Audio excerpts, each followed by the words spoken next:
there's a thing I would say, there's the three types of knowledge. There's the things the things you don't know, and the things you don't know.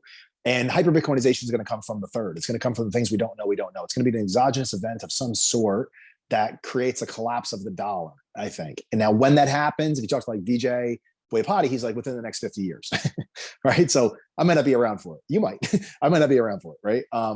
But maybe I will, right? And there's a lot of people in the Bitcoin community that say, it's gradual, then it's slow, then suddenly, right? This suddenly argument, and that's just the way exponential growth is.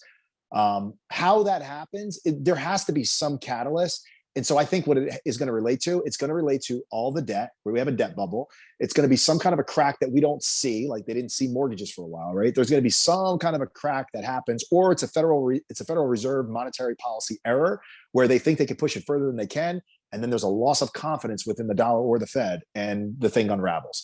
And when it unravels very rapidly, where are you going to go? As I tell my hedge fund friends that have managed lots of money, they made a comment to me recently. That this guy I know, he's like, how do you hedge Bitcoin? And I came back, retorted with a question. I said, well, let me ask you a question. You're an equity guy, so how do you hedge your equities? So he tells me his strategy on hedging equities. He goes, okay, now that I told you my strategy, he texted me, what's your strategy on hedging Bitcoin? I said, how do you hedge those hedges? He's like, yeah, funny guy. And I'm like, no, I'm serious. Bitcoin is the hedge, right? It's the hedge to the dollar, right? So if they can't see that, and you think the dollar's not collapsing anytime soon, the next question I had is, do you think the dollar can collapse? So of course it can. All dollars will eventually collapse. Do you think it's going to happen in our lifetime? No, I do not. We went into a whole discussion. I want to rehash that one. I said, do you think it's 0% chance, or is it a greater than 0% chance that the dollar can collapse? And he says, of course it's a greater than 0% chance. Anything's possible. I was like, and you have no hedge on it. Because let me ask you the next question. How quickly will it collapse when it does? We can see this in other countries, right? It's within days, bro, right? Like, yeah, it's like, bang, lost. So if your assets are denominated in dollars and you have dollars in treasuries, you're fucked. It's over, right? Like, you need to have some uncorrelated asset, even though Bitcoin will drop dramatically in a dollar collapse, because people will know what they're doing. They're going to start selling everything for the underlying thing itself that is collapsing, which is crazy. And when you think about it, but when that starts to accelerate, the last thing you're going to have to be in is something that's liquid, that can provide a payment system of some sort that is not the dollar or associated with the dollar. And that would be Bitcoin, right? You could argue it could be another cryptocurrency possibly, but I just don't see that that's real sustainable. They're not truly decentralized, et cetera. Rather than wasting our time on that, assuming that is Bitcoin, I think Bitcoin's hyper-Bitcoinization happens from some exogenous event that we just don't know about yet, that probably relates to debt and an unraveling of the system. This is the best way I can describe this. For anybody who's been in the labor room with their wife, and Will, I know you haven't been there yet, but a lot of people listening have. And when your wife goes through labor, it starts off, the contractions are really spaced out far apart. Maybe they're 20 minutes or whatever it is. I can't remember. It's been a little bit. Then they start picking up, and they're happening twice as fast. Now you're at 10 minutes. Then they're at 5 minutes, and they're getting more painful, more powerful, right? Then you're at 2 minutes. And I think that's kind of what the global economy is going to really start manifesting kind of moving forward, is it's going to start birthing a new system. And what is the contraction, right? The contraction is the credit impairment, because what we're doing is just we're feeding this whole system meds, right? To make it appear like what we have is stability when we have nothing of the sort. The COVID shock, I think, was like the water breaking in the pregnancy. It was that moment where they had to step in with so much liquidity and so much monetary baseline units to replace all the impairment and all the credit that blew up in that supply and demand shock. And what it did is it just kind of has started these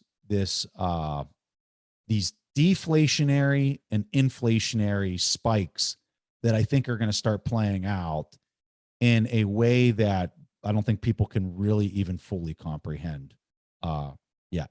And so, like, right now, Here we are, the start of 2022, and everybody's talking about the fixed income market selling off like crazy, and here's the Fed still stuck at zero.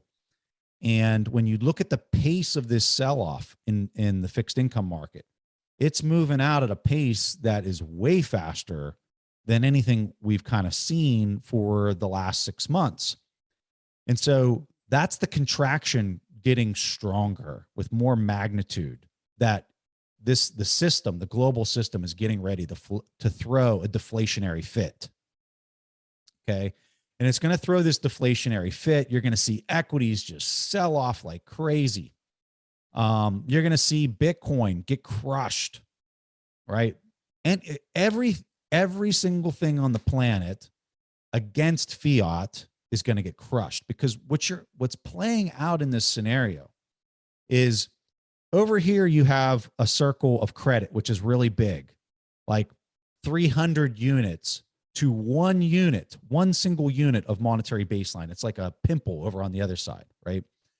As the one expands, as that monetary baseline, that 1 unit gets bigger, the credit expands dramatically against it, right? So when the system throws these big, giant deflationary fits, what's happening is that credit, which spends just like the money, starts contracting.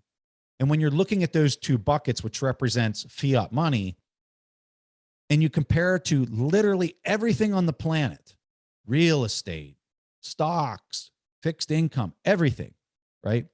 What's happening is when there's less units, because they're literally blowing up, because it's credit, it's a promise, it's blowing up, it's going to zero, the value of all those other things has to come down. It's a run on monetary baseline units. It's a run on that 1, unit relative to the 314 credit units that are there. I'm comparing, when I'm using those numbers, I'm comparing M2 money supply to the monetary baseline supply. So those contractions are going to happen really fast, really aggressively, and you're dealing with a lot of units that are just blowing up, because every time you step into the system and you reflate it, what you're doing is you're not allowing the system to purge itself of what would naturally occur, which is, all right, that person went bankrupt, and this person over here was fiscally responsible, and they stepped in and they bought all the assets for pennies on the dollar. And then they put it back into use into the economy in a constructive and in a beneficial way. That's not happening. They're stepping in with triple P loans. They're stepping in and they're just handing them out to every single hedge fund manager on the planet without even asking, right? So back to the analogy. I think that what you have is the system that's going to be moving in these inflationary and deflationary fits, and they're going to start picking up the pace, and they're going to start happening in a deeper and more magnitude kind of way that's just going to take people's breath away. This reminds me of that chart that Dylan posted, and it's looking at like gold measured in German marks, and you reposted it. It's like, as we all see that like chart of the price of gold going parabolic from like whatever, like $100 to like $1 trillion or something crazy like that. But like the chart that Dylan posted, it's like when you actually look at the price swings during that period, it gets like more and more aggressive as that process takes place, like as the currency is collapsing. So like, is that basically kind of the process you're describing? And like, that's exactly it. The only difference is throughout history, when that's played out, and it's played out ad nauseum throughout history, that example, but it's happened at the nation state level. We've never seen this happen collectively on a global level. And what I think is playing out is happening on a global level. And so why is that? Why would that be happening now? And it's never happened before.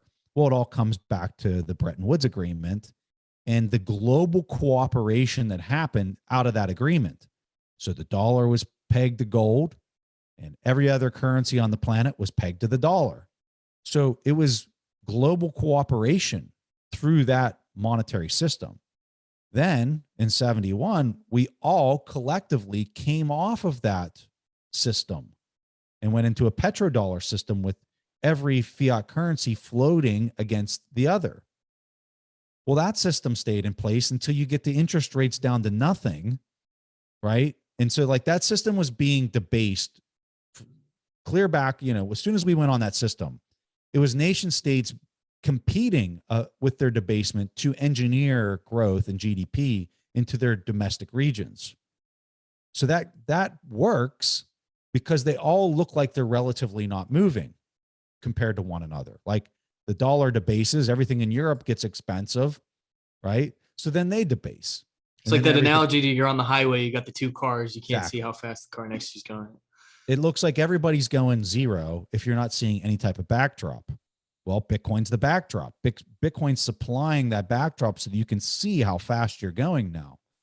And so, yeah, I think that chart is extremely important. The one that you're mentioning with the gold, the mark back in the 20s with Germany, and you see the volatility and the swings, these deflationary, inflationary fits that are being thrown because the system is trying to purge itself and birth itself into a new system.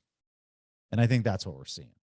If we think about how the government has grown, for example, with all the stuff that's gone on over the last year or so, the size of the state and the power of the state in terms of surveillance and its ability to control what people think, I think a lot of those are angles where they were made possible because of fiat money. Because how else can the government fund this crazy, crazy debt? I mean, even now the conversation in the US is all about the big debt ceiling, $28 trillion and so on. How could they have gotten this far without cheap fiat credit? So I think once you start unpicking that, and then fundamentally at a very base level of society, we're going to be changing so many things. I think welfare and warfare statism will come down a lot. There won't be as much funding for that kind of thing.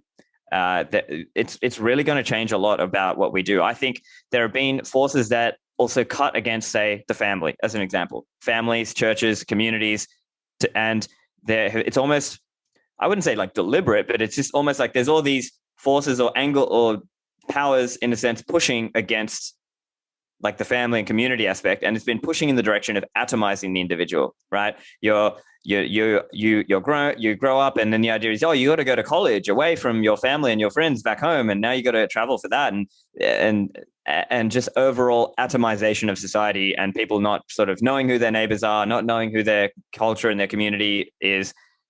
These are all, I think, we can look back to the fiat impact. Yeah, so I think there's two ways to look at this. You can look at it as you're running to something and also running away from something. Let's do running away from something first. I fundamentally believe that the quote unquote mainstream media is one of the biggest problems in society. And I have this saying that once you realize that majority, not all, but majority of reporters are simply content creators, you can't unsee it. They're competing with me and you and everybody else on the internet. They have no journalistic ethics. They have no kind of difference. All they have is they have somebody else's name on the door. And especially in the financial media, what you realize is, for the most part, these people are employed by fiat billionaires to protect their financial interest. And that's what they do. They literally just parrot the state talking points, the Federal Reserve talking points. They're the people who are telling you inflation didn't need to be worried about last year, then that it was going to be transitory, then that it was good for you, et cetera. And so there's no critical thinking, there's no first principles thinking, et cetera. And on top of that, they're incentivized to be abrasive to innovators and people with audiences, et cetera, because they're competing. Bloomberg, CNBC, a lot of these folks, they are competing. Now, some of them do a better job of, again, kind of gentlemanly competition, right? So like I would say CNBC, for the most part, I don't see them really going after people in the same way that some of these other platforms would go, right? But there are platforms that literally, I'm like, you guys are bloggers, right? And I've talked about this ad nauseum. And you literally run a blog, you publish your personal opinion, there is a fiat billionaire's name on the door. And when you do all of that, you then hide behind whenever somebody pushes back, like, oh, I'm a reporter. Like, okay, well, like, guess what? I'm not going to talk to you. I'm not going to give you any content because you don't have my not only best interest in mind, but you also don't have fairness in mind. You don't have journalistic ethics in mind. So now I am going to suffocate your ability to do your job by not providing you content. Instead, what I'm going to go do is we're going to go build something better. So you can, again, you can attack them, or you can just go build something better. So you're running away from them to something better. The most important innovation in the century, right? The thing that's like maybe the most important innovation in property in 5,000 years is Bitcoin. It's non-custodial, decentralized digital property. That's the innovation. Everybody keeps trying to reapply this innovation to every other layer. Like 80% of the value took place when we just created the Bitcoin. If a centralized entity held the decentralized property, you would have a profound advance forward. So for example, if JP Morgan went and they bought 1 million Bitcoin tomorrow, you would have a decentralized property held by a centralized entity. The price of Bitcoin would go to 10 million a coin. And every hodler, right? Every Bitcoiner with Bitcoin and cold storage everywhere in the world would have Bitcoin worth $10 million a coin.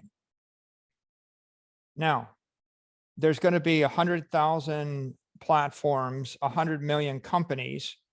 There's 10,000 decentralized cryptocurrencies, or things that people are trying to represent as decentralized. There's all sorts of non-custodial, this, that, and the other thing. Does any of it matter?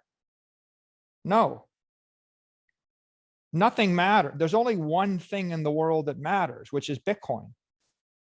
Right? If the government of Russia or the government of Saudi Arabia went and decided to buy 1 million Bitcoin or 100,000 Bitcoin, 500,000 Bitcoin, if Apple did, you see, the whole point is we created a stable point. We created property in cyberspace for the first time in the history of the human race. Now, there's a lot of non-custodial, decentralized things you can do with it. And many of them are good. Like if you're in a hostile regime, like if you live in a communist regime and they're going to murder you because you have property, then you need peer-to-peer non-custodial wallets. I get it, right? In Cuba or North Korea, where the government thinks you should lose your life and lose your freedom should you own anything, then you need it. But if you live in the United States where you have property rights and you have a legal right to own things, like, do you still need all these non-custodial? Do you need 10,000 non-custodial crypto networks and non-custodial everything under the sun? Do you need non-custodial decentralized yield generating? Do you need decentralized insurance and decentralized banking and decentralized NFT, this, that, and the other thing? And it's like, and my answer is no. Like, yeah, there's this fascination with it. It's like you got a square peg, or people came up with like a hammer, so everything's a nail, and they want to use the hammer on everything. But really, there's one thing which is the solution to half the problems on Earth. One thing, Bitcoin.